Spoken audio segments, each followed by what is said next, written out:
Well folks, here we go for our last winter crop for 2021. Our little 10 acres of oats. We've got the old 510 out and we're about to kick it off. We don't know how well it's going to yield.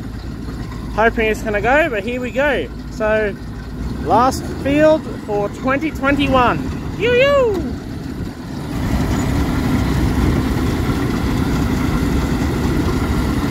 We're going in for some oats.